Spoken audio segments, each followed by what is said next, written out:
find her.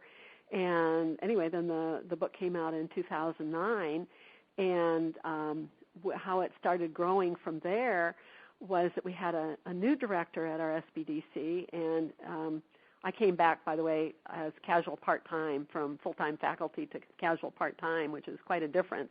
Mm-hmm. And anyway, our new director at the SBDC said to me, "So, Jackie, how's the book going?" And I said, people say to me, "Oh, I love the book." And I say to them, "Did you do the work?" Because, it's fill in the blanks workbook. And, they say, "Well, no." And so I was telling her this, and I said, we need people to do the work because I'm changing the way that they think about how to be successful in business. So our SBDC adopted the book, and we started right away in 2010 doing study groups around the book. And then the concept of solopreneurship in our community has kind of taken on a life of its own as people work with our study group, and then our SBDC network has picked up the concept of the solopreneur and using the book, and I'm going out and speaking other places, and I started doing the radio show and, wanted to tell people about how wonderful it is to be a solopreneur, and it's kind of been happening from there. So it all started because you were laid off from the SBDC. Yes. Isn't that funny? And I say to people, I could have retired, Sure. I just could have retired, and I thought, I have a piece of wisdom, piece of important information to bring to the world, and darn it, I'm going to take this as my opportunity to bring it. Mm-hmm. And I'm having more fun than anybody I know, except maybe wonderful, you. Wonderful. And reaching out to others to help others in so many ways, which is really wonderful. But when you mentioned the technology piece, even in Life Stories Remembered, thanks to technology, if people don't live in my geographical area, I can still do the interviews using a form of Skype.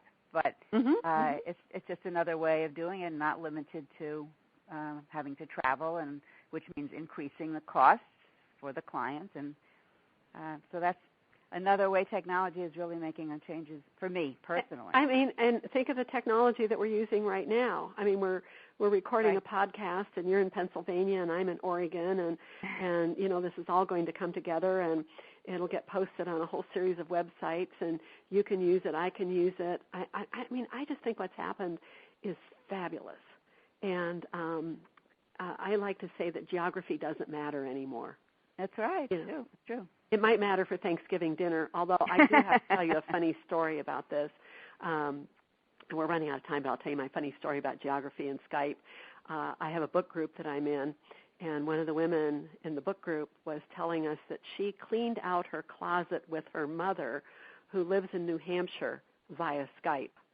And that the way it would work, I love this story, and the way it would work is her mother holds something up in front of the screen, in front of the camera, and says, "What about this?" And she says, "Oh, no, get rid of that." And then they look at something else. "No, keep that. Get rid of that." And I thought, if you can clean out a closet with your mother via Skype, you can do anything. That's great. That's great. It's a whole new world.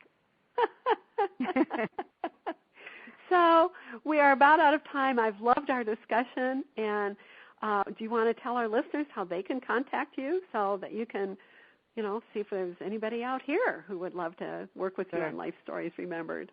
Sure. Well, my website is lifestoriesremembered.net, and my email address is Ann Smith, Ann without an E, Ann Smith 126PA at gmail.com. And at the website, you can hear and see comments from a few of my clients. And really recognize that the theme is the same, that nobody quite knew what to expect when they were going into the interview, but they all found the experience an important gift to themselves and to their children, grandchildren, and all those who followed. So my website and my email address are great ways to get in touch with me. Terrific. Well, Anne, I have just loved talking with you. It's been fun, and I think you're doing very important work, and I think your community is very lucky to have you. And I'm going to, as soon as, shut off our conversation at this point because we're about out of time. And listeners, I want to remind you that you're listening to Solo Pro Radio, and this is Jackie B. Peterson, your host today. And I'm the author of Better, Smarter, Richer, 7 Business Principles for Solos, Creative, and Encore Entrepreneurs. And as we've talked about in this program, this is a very fast and successful way of being in business. It's a tremendous business model. But solo businesses are very definitely different than traditional businesses, and that's what we teach you in the Better, Smarter, Richer book. So come to our website, bettersmarterricher.com. You can download a free ebook, or you can order the book online. Also, please join our newsletter. We are sending out business tips and ideas regularly, and you can stay up to date on who's going to be our next guest on our radio show. And for those of you here on the West Coast, I want to remind you of a couple upcoming events. On November 8th, I'm going to be in Eugene, Oregon, making a presentation with AARP, and actually Treasurer Wheeler of the state of Oregon is going to be on the agenda, and we're going to be talking about, I'm going to be talking about encore entrepreneurship as one means of creating retirement security. And I also want to remind you that on November 18th, our next Better, Smarter, Richer study group is going to begin. So in the meantime, good health, good luck, good days to you, and I look forward to seeing you next week. Goodbye. Bye.